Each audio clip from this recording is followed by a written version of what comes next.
deu uma entrevista para o Duda Garbi e explicou a saída do técnico Eduardo Cudê do Atlético. Vamos buscá-lo em Buenos Aires justamente por entender que ele seria importante para o projeto do Galo, pelo modelo de jogo. Tanto que ele tinha um contrato conosco de 2 anos. E aí, novamente, aí houve realmente um desencontro de ideias para continuidade, porque o Galo desse ano de 2023 fez um elenco muito moldado nas características do modelo de jogo dele, né? Porque ele não vai fazer o contrato de 2 anos com um determinado profissional com o interesse de que saia. Não tem, que não tenha sucesso. Não é isso. Pode ser, mas que não tenha sucesso, não é esse o objetivo.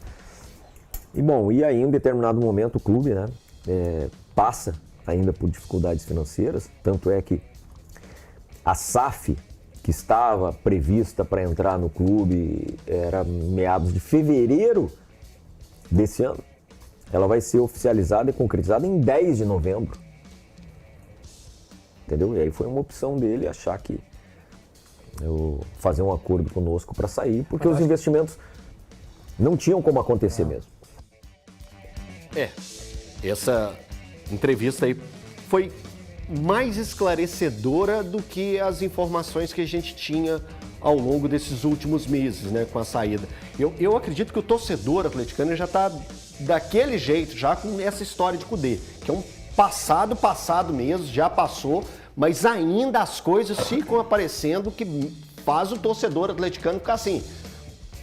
Por que a explicação não foi dessa maneira, tão clara e óbvia, num primeiro momento? Thiago Fernandes, você consegue me explicar o porquê tivemos tantas histórias, ou fragmento de histórias nesse atrito que aconteceu, que a gente sabe que aconteceu um atrito realmente dentro do vestiário naquela partida contra a equipe do Bragantino. Mas parece que com a cabeça fria desses últimos meses, ficou mais fácil entender e aceitar a justificativa do Rodrigo. Quando a gente confronta o que aconteceu lá atrás, o Cudê cita numa coletiva, antes desse problema contra o Red Bull Bragantino, que ele tinha pedido o lateral Gilberto, que à época estava no Benfica, depois veio para o Bahia, e o zagueiro Felipe, que estava saindo do Atlético de Madrid e depois foi jogar no Nottingham Forest da Inglaterra. E aí o Atlético disse que não conseguiu e trouxe o Lemos e o Renzo Sarabia. Foram 2 jogadores também indicados pelo próprio Cudê. Coletiva pós-jogo contra o Libertad. Contra o Libertad. E aí depois disso, o Atlético disse que não conseguiria ter dinheiro, não conseguiria buscar os jogadores e tal.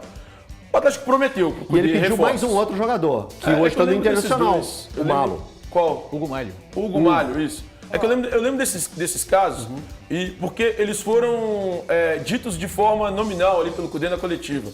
E aí, cara, o que aconteceu naquele momento pra mim é basicamente o que o Rodrigo explicou, pelo menos quando a gente confronta as versões. O Atlético prometeu, a princípio, um time melhor, esperando o dinheiro da SAF. A SAF não aconteceu, da forma como o Atlético se planejava. Mas você gasta dinheiro que você não tem, velho, aí começa errado por aí. Eu não sei se gastaram dinheiro que não tinha. Você promete um dinheiro que você ainda não tem. Sim. Prometeram uma situação melhor, caso a SAF acontecesse. O Cudê ficou esperando essa situação. A situação não conseguiu avançar. E aí o Cudê se revoltou. Eu consigo entender os dois lados. Sim. Eu só acho que a postura do Cudê, ao final disso tudo, ela foi equivocada.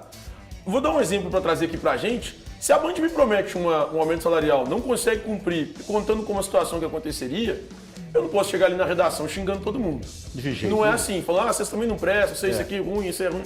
Eu acho então que assim, ele tinha direito de cobrar. Acho que a forma como ele escolheu cobrar não foi a ideal e foi isso que atentou contra ele nessa situação. Ô, gente, Deus me livre.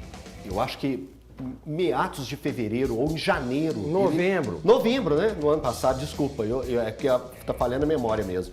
Mas já falava a respeito dessa possível SAF que o Atlético tinha interesse, que era que estaria amarrado para fechar fevereiro, março. E aí deu tudo errado. Nós noticiamos o Peter Grieve. Aí quando foi ver quem que era o Peter Grieve, era o cara que não conseguiu arrumar o dinheiro para comprar o Botafogo. O Atlético estava falando em números Desorbitantes. exorbitantes. Se ele não conseguiu aquilo no Botafogo, que era, acho que eram 400 milhões, um negócio assim, ele ia conseguir 1 bilhão e tanto no Atlético. Né? É um cara que ele trabalha assim, sabe? Ele vai, aparece, fala que vai fazer, que vai acontecer. tenta ir no mercado buscar esse dinheiro, não vai conseguir, ainda mais que o mundo tá passando uma crise danada. Ele joga de acordo com a tragédia do mercado. É Isso. igual o Le Chiffre no 007 Cassino Royale.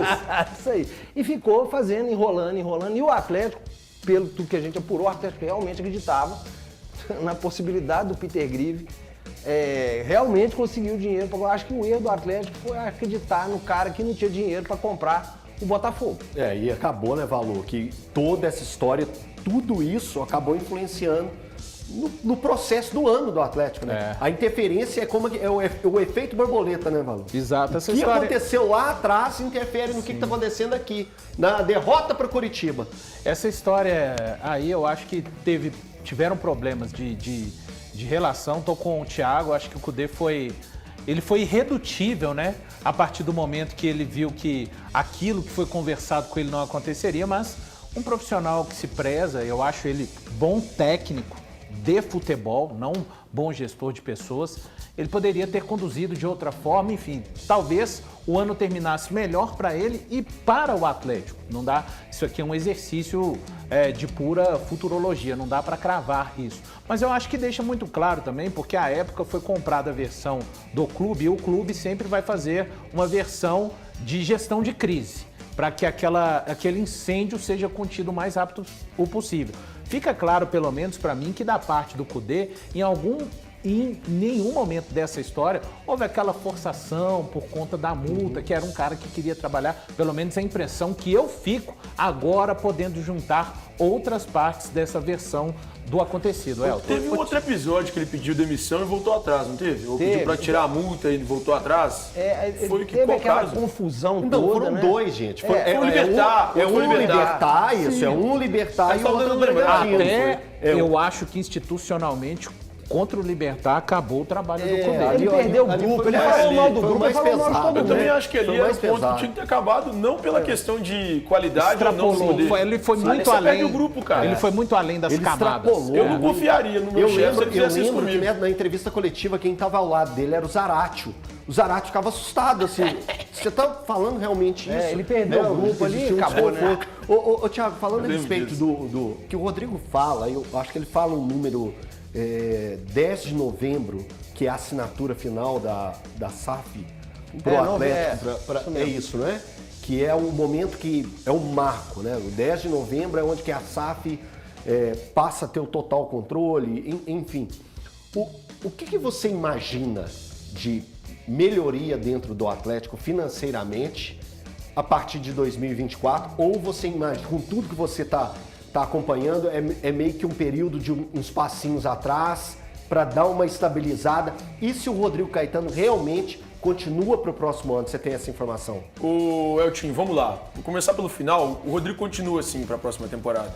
Já é uma decisão em conjunto de Atlético, Rodrigo Caetano e todos os gestores ali, os investidores. Sobre o que eu imagino da SAF, Elton, é que vai dar uns passos para trás. O Atlético vai dar alguns passos atrás para depois, se tudo der certo e ocorrer conforme planejado, lá na frente o Atlético conseguir investir como investiu nos últimos anos. Não tem como, para o clube permanecer saudável, para que as coisas continuem girando, para que o Atlético continue tendo um elenco minimamente forte, é preciso dar um passo para trás. E eu acho que esses passos para trás já foram dados nos últimos 2 anos. Depois do título da Copa do Campeonato Brasileiro e da Copa do Brasil de 21, o Atlético não investiu como investiu em anos anteriores. Sim. Ele continua gastando muito com muitas coisas do passado, até algumas coisas de agora mesmo, com contratações e salários de atletas, mas o investimento para mim não é o mesmo. Pode falar, gente. Não, mas assim, é até bom você estar aqui, porque realmente discutir, isso eu né? gostaria de saber. Como é que tá o plano do Atlético para pagar a dívida? Porque eu tenho visto falar muito SAF, mas não aparece o plano, porque eles estão devendo. O Atlético deve dinheiro. Quase 2 bi, né? E não tem. É que se contar o estádio dá quase 2, Eltinho. Quase que, 2. É que a gente... Quando É a gente 1 bilhão 570 milhões. Quando a gente traz 1,5 bilhão, a gente fala só da associação. O Atlético tem uma dívida grande no estádio. No estádio, 600 E eu milhões. acho que o próprio Deus Dibre trouxe a forma como isso vai ser pago, esses 500 milhões do estádio. Mas os outros 1,5 bilhão Tem que pagar. tem que pagar. Não significa que virou SAF que você não vai pagar. O que se sabe é mais em relação à dívida com os gestores. Que Não, vai Ricardo acabar Guimarães. transformando em percentual no clube. O cara. Ricardo Guimarães pegou uma Então, fatia, né? Isso. Então, o que eu tenho é isso. Eu não tenho como vão ser pagas as outras. Vou até correr atrás disso para tentar As saber. famosas dívidas emergenciais a curto prazo, né? O Atlético porque- tem muitas. Que daqui a nesse pouco sentido. começa os transfer ban, né? Isso aí é dívida que você não tem como escapar, né, cara? Tem dívida que você consegue protelar, dívida trabalhista, você é igual o Cruzeiro fez. Uma RJ você vai, né, pagar e com... Mas não vão fazer RJ, Não, mesmo Pelo que porque me não falaram, dá, farão, Thiago, não dá. É dívida Então, bancária, você exatamente. Então, Ah, verdade. Essa tem dívida bancária pra caramba. essas questões o Atlético tem que estar muito atento e o torcedor tem que acompanhar, tem que cobrar.